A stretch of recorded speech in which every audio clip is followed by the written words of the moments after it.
Welcome, viewers. It's been a few months since I've done a show, but you know how life is. It comes along, and I needed time with my mother, and I needed time for some minimal medical procedures. So I'm so happy to be back with staging the third act with Janine Escalier-Cato. And I thought, you know, I've been doing this show 3 years now, if you can believe it. And I thought, what a time to commemorate this show and what it's all about. And so I decided to have my first guest back with me, my sister-in-law, Anna Cato. And I think it's time for us to revisit what this show is, how it came about, and how it's been a passion of mine, and what has transpired in the last 3 months. Just kind of a time to sit back and reflect on what's going on. And I want to tell you what it is about. And the show is by, for, and about boomers, those of us who were born between the years 1945 and 1964 or 65. And this is a show specifically for those of us who did not have the privilege or the honor of having children for whatever reasons, and how we've taken our legacies into the universe and done creative, wonderful things with those legacies to continue who we are as individuals and give back to society. And I have to laugh because politically there's a lot of things going around about people who never had children and that they don't really add to society, but we all know that's not true. And I've met some incredible people the last 3 years who are doing so much for society. So without further ado, let's go back in time and talk about the inception of the show and what has transpired in 3 years. So I want to introduce you to my wonderful, lovely, incredible sister-in-law, Anna Cato. She is going to be interviewing me. Thank you, Janine. So glad to have you here. I'm so glad to be here. We haven't seen each other for a while. I know, it's been too long. And one of the last times we saw each other, we were in San Francisco, and it was really fun. It was gorgeous. So we have to do that again. I know. But here today. Okay, we're here now. I'm delighted to be back with you. Me too. And to have an opportunity. Actually, I'll learn more about you too, because I get to interview you. That's true. So, and I'll get to know more about the inception of this show, which is unique.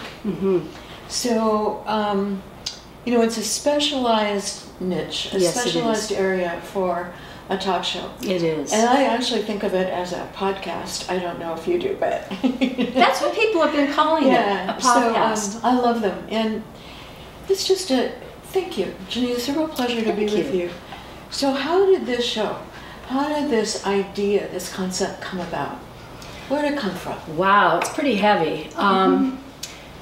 During COVID times, 2020, it was not only a bad time for everyone and for America, but it was a bad time for me personally. I lost two of the dearest friends of my life, not from COVID.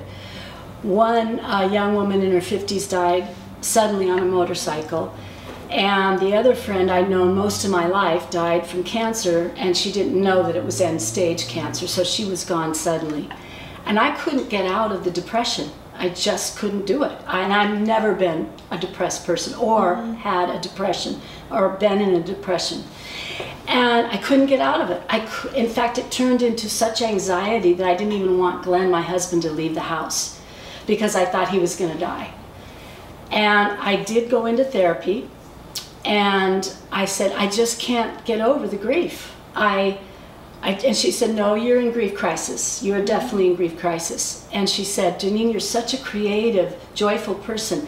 How can you take the part of that in you and do something creative with your grief? And I said, how do you create with grief? She said, well, think about the things you're passionate about. And how can you turn that passion into something that turns your sadness into something good? And then this wonderful man, Philip Jacques, who's filming us right now, came along in my life, and he's in my writing group, and he said, you know, I did this show, Auburn Community Television, and I'm looking for some shows, some different slanted shows. And I thought,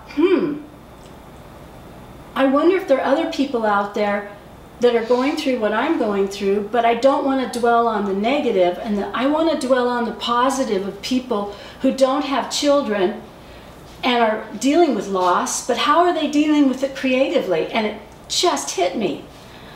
I said, well, there's so many of us who never had the opportunity to have children. I couldn't have children. And we've done so much without that. And I said, I've got to find these people that are my tribe. Mm-hmm. And so I reached out to the people I knew and decided to do different themes. And he said, yeah, I'd be happy to do a show with you. Just write up a proposal. And I did. And 3 years later, here we are. And it's been one of the most incredible journeys of my life. So in what way did that somehow intersect with your own grief? Oh, I think it got me doing. Mm-hmm. Like Michelle said, don't complain, do something. Mm-hmm. Michelle Obama, mm-hmm. Don't complain, do something. And what it did is it got me off of my butt. It got me reaching out to people, and I'd meet with them for an hour before every show and talk about it. And I'd hear these incredible stories. Women and men who had lost so many people, but continued on with their passions to honor the people they left behind. Mm-hmm. And I just met so many people who had it worse than I did, but were just living joyful lives. And how are you doing this? How did you get out of it? How did you deal with your grief? And just incredible people. And it started giving me hope again. And they started telling me how they dealt with loss, and that the person that they left wouldn't want me to be suffering. And they'd want me to take their legacy mm-hmm. and spread the joy they had lived with other people. And I went, oh my gosh, yes, yes, yes. And so I got so involved in their lives and what they were doing, and it just opened up a whole new avenue of people into my life. Mm-hmm. My last guest, one of the gals that died, her boyfriend I had on as my last guest, and he said, you know, we lose people, but it shouldn't stop us from opening our hearts to new people. We should never shut down to where we can't open up to new people that come into our lives. So that just really resonated with me. Mm-hmm. And I realized that the loss of the two people that I lost, they're bringing more people to me through this show. Hmm. Yeah. I'm just sitting here thinking, I know you like metaphors too. Oh, yes. I'm thinking in a sense, grief could be seen as a kind of river. Oh, I can't believe you said that, but go on. You know, that the image of a river came to mind when you were speaking. You are psychic. Because I'm not psychic. But because I think of the tributaries of a river and opening, you know, if we're floating, you know, sometimes we're not in control, but we can make choices. And so that just came to mind. So as I said that to you, that sparked something in you. What is it about this idea? I can't even believe of the grief at the river or I the can't loss. even believe you're saying this right now. I'm literally like, I'm having one of those oh my God moments in therapy. I told my therapist, and I never told you this. No, you haven't. I've never told you this. No. As God is my witness, audience, I've never had this conversation with Anna. I told my therapist, I said, you know what's helping me is I see myself on a river in a little, I don't know, just kind of like a little wooden raft. And I see myself floating down a river, and then I'll pull over into an embankment, and I get off, and it's a safety place for me. And I spend time there, and I meant to stop there and experience things to help me along my journey, because I have no more control. You literally said what I was trying to give myself through therapy. Have any of your other guests ever talked about this idea of control? Yes. Of a loss of, feeling not only a loss of the person they love, but a recognition of a loss of control. Yes. So is that a kind of theme, or? What did my therapist call me? She called me a fortune teller. Because I told her, I said, I see my husband going and getting in an accident. I see this happening. I see that happening. And this is going to happen. She said, oh, so you're a fortune teller. And she said, so you're going to control your future. And you're going to control your husband's future. And you're going to control your mother's future. And you're going to control your brother's future. And I said, I want to. I want to control it all. She said, sorry, not going to happen. That's really helpful to me. I can imagine, because I've had a sense of loss recently too for various reasons. And I imagine the bad things happening. And I don't want them to happen. No. And so it's like, okay, they could, they probably won't. And what do I know anyway? Yeah. So I appreciate what you just said about, we're not fortune tellers, we don't know. No. And really wonderful things can come about because we don't know. Yeah. And this feels to me like too intellectual, not exactly a feeling, but with loss, you just said it, Ginny, before we got into this idea of the river, that other people come. They don't replace anybody. No. And even pets and plants. And, No. I have a friend who mourned the loss of her plant because she's very aware of plants. And so we were talking about that the other day, and her plant is in a room in her house, and it's, it's not green and growing anymore, but it's still there. So, things change. Everything changes. That's been a little hard for me to accept. When I was younger, all these things were in my head, and it was like, oh, change, oh, yeah, but now when things really change, yes, and life is different, yes, it's a different kind of recognition. it is, and an acceptance that I still sometimes have tantrums about. Yes, because it's not easy. No, Yeah. no. And I think this show, like I say, it's given me so many people who come, even briefly, just for the show or the hours that I met at a time with them. It's given me a brief hand on my hand, like, it's going to be okay. Yeah. You're going to make it. You're going to be okay. And whatever happens, you have a toolbox within you to handle it. And I've been there. I've done it.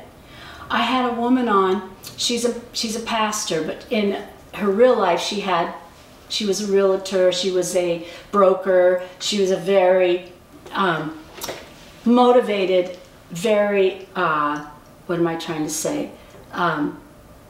Just anyway, she was on it. She was in the thick of it, and she lost her mother, her brother, and her husband all at once. And I just said, I don't know how you did. How do you go through something like that? And she said, you take it minute by minute, and you go through the minutes and do the things you have to do. The forms you have to fill out. Yeah. You have to wake up. You have to eat. You have to go to the bathroom. You have to make calls.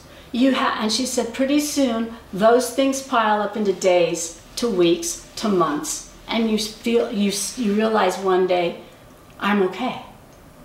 But you can't go into, I can't get through this.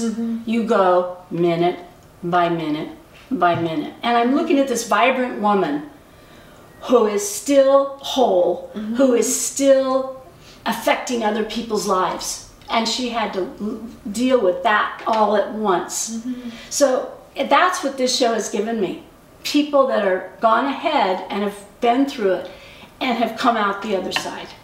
And it's just when you think, I don't think I could ever handle that. It's like gifts come to me, and it's like, Janine, here's a gift. She's giving you a gift. Listen to her. Yeah. What do you think it's brought for your guests? That's a really good question. That's a really good question. I'll tell you what. One of my guests has Parkinson's, and I know what it gave him. It gave him so much feedback from people in the public about thank you for sharing your story. You're giving me hope that there's places out there for me and people that are willing to accept what I'm going through and are willing to help me, and they're resources for me. In fact, Parkinson's Association wanted to use our show to show people in the medical field. Did it happen? Yeah. Cool. Yeah, they used our show. Yeah. They had to get permission from Phil to use the show, but they did. And so it gave him a voice. Yeah, that's great. Mm-hmm. Yeah. I sit here, and talking with you, because it's a real conversation. It is. Aware of you in new ways, aware of myself in new ways. I do think of, let me know if you've ever thought of a tortoise, this day by day. One time, a long time ago, a student teacher gave me a carved turtle, not a tortoise. But I thought about turtles and tortoises, and turtles can swim fast, but generally they move slowly. And when I'm stuck, or when I'm feeling a sense of loss, or just like, what am I supposed to do next? This image, not of a turtle so much, but of a tortoise comes to mind for me, because I like the idea of putting one foot in front of the other. And I like imagining myself as a tortoise with 4 feet. To be grounded, to be not plodding, but purposeful. Mm-hmm. I like that word, purposeful. Me too, And perhaps what you're doing with this show too is holding a mirror for people, because it's such a mystery to me to age. It's like such a surprise. Isn't it? That says, I have a sense of purpose still. Yes. And I want a sense of purpose. Yes. And there are days that I don't want to do anything. I want to read my book. And what a gift in my life that I can read a book all day if I want. Yes. That is a real gift, because not everybody can do that. And you've had a life of being a teacher, a professor at UC Davis, of teaching teachers to go out in the world and make miracles. So you've given and given, and you're also a hypnotherapist. I am. So you give to people who need certain things to alleviate problems in their lives. I've been a teacher. I'm coaching new teachers. I'm a writer, and the things that I put out are to connect with human beings and to connect with certain aspects of our lives. And we were foster parents at one point. And so I think what this show gives and takes is that we aren't too old to be living our truths and to be giving back. We're not too old. And I think it's given a platform to people in our age group to say, damn it, we're still doing great things, and we still have the energy to continue to do great things. And I think that's what I wanted for this platform, because I was feeling like I was sort of starting to give up, and that, I was letting my fears take over who I really am. Yeah, I can identify with that. It's like, oh, Janine, but you can't do this anymore, and you're getting at this age, and all of a sudden I just spiraled into this darkness. And it wasn't healthy, and it wasn't good. And I'm so social that I need to cling on to other people to say, what is your experience? I needed that. I needed to cling on, or to connect with, let's put that way, connect with other people to see, what is your experience? And I never dreamed that I'd connect with people that are doing it so well. There's another woman who lost her husband early. I think she was in her 30s, and her husband died, and nobody has a perfect marriage, but they had a marriage that was just perfect for her, And here she's in her 30s, 40s, and loses the love of her life, and she's never remarried. But she turned all of that love into community service. She's doing a lot of political activism, a lot of reading to children.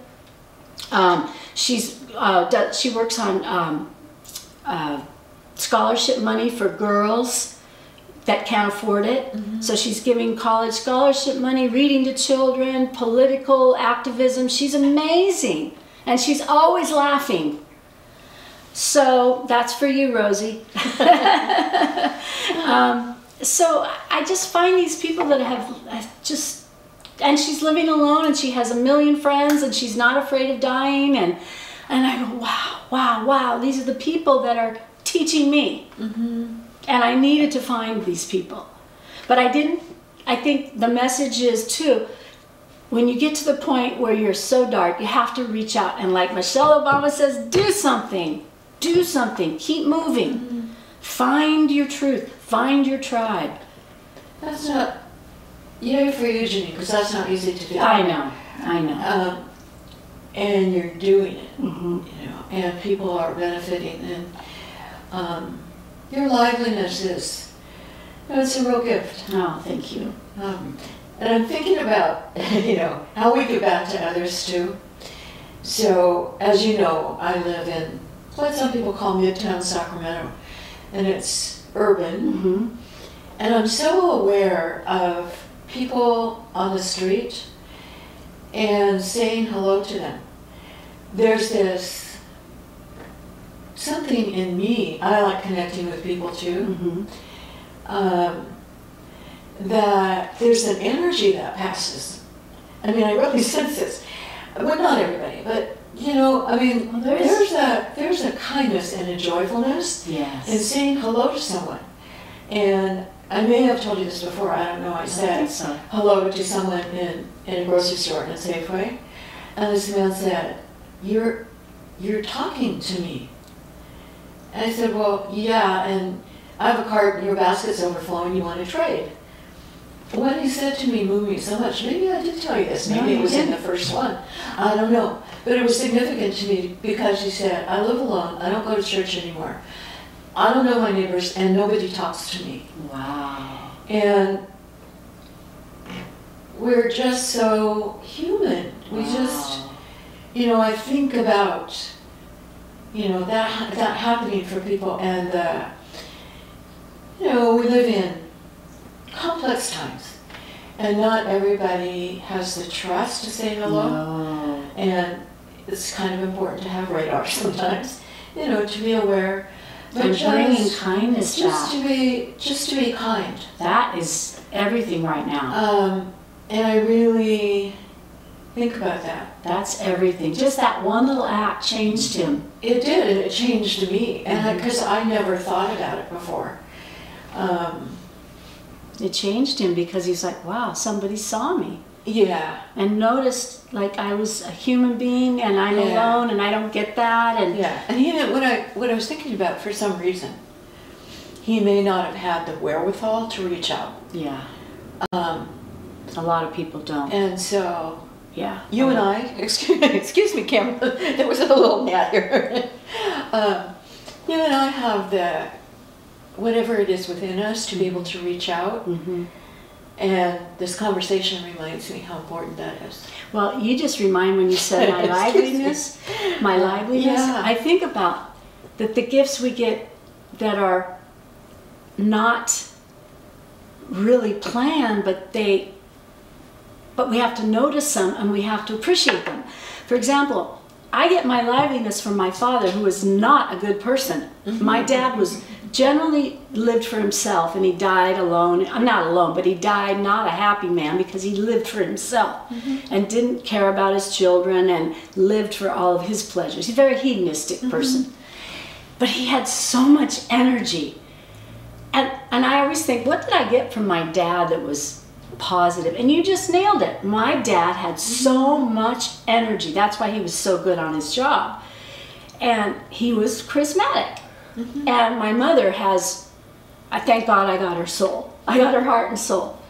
But my mother is more of a reserved person, personality-wise. But my father had so much energy, and I went, thank you. I can say one thing I got from my dad that was positive. And so I guess the lesson in that is, even when something feels horrible or a situation happens that's horrible, you can always find something. And so I guess that's the point of the show, to give people a platform to tell their truth, whatever that is. And, you know, I had another gal on, I had another gal on that always felt very unworthy of being in front of a camera or getting her pictures taken. But that's so inconsequential to her beauty. Her beauty was her in everything she was and does, everything she is and does. She's magnificently beautiful. But she was always told about just the material part of the looks. And I said, you have to be on my show. You are an amazing human being. And so it's like, she didn't see her inherent gifts. And she's an amazing human being. And wrote a book that, by the way, got an award for Best Self-Published Book this year. So, you know, these people, it's like we all have to find the things in us that we're not particularly, that we don't see as necessarily standard up to everyone else's standard. But we have to look at the things that are unique to us and the things that will keep us going and the things that are strengths is what I'm trying to say. We all have strengths and we all need to capitalize on those strengths. And even during a depressive time, like this gal that said, I'll never forget, when you have extreme loss, you have to just go by, get yourself up, sit up, take that foot and get out of bed. That's huge. It is. And I went, oh my God, you do have to just break it down. Break it down to its basics. And she said, then pretty soon time just starts to build up for you and before you know it, you're back into your routines. I mean, I would have never thought of something like that. So you started this program, and today's sort of a retrospective. Right, because we have 5 minutes. Start. So where do you want to continue? I suspect you want to continue, and where do you see it going? God, that's That's a big question. That's a big question so for the last few minutes. So if we put it in minutes. a symbol, you know, or... I want to find more guests like you. And your other guests? Well, I want to find... I'm kind of in a lull with guests right now because I need to put out more. By the way, audience, please get a hold of me to do this show. If you're a baby boomer born between 1945 and 1965 and you haven't had the pleasure or honor of having your own children, you can have stepchildren, you're still eligible for this position. Please get a hold of me to be a guest because I would love to have you on. But my vision for this show is to have people that want to share their truths, want to share their light, and want to share their vision, like you. Well, I just want to be quick, viewers. Janine, you're very easy to talk to. Thank you. So if you decide you want to do this, someone, thank you, Janine. You make it easy. Thank you. Because I don't like cameras. Well, you do a hell of a job. Well, it's because of you. Well, thank you. And I really mean that. Thank you. So. Yes, thank you. I'm so glad that you came. We originally came to have lunch, and I begged her to be on my show, and she said yes. Yeah, that's so great. Yeah, it has been. I love you. Mwah, mwah, mwah. Your turn. Thank you so much. We'll see you next time on Staging the Third Act.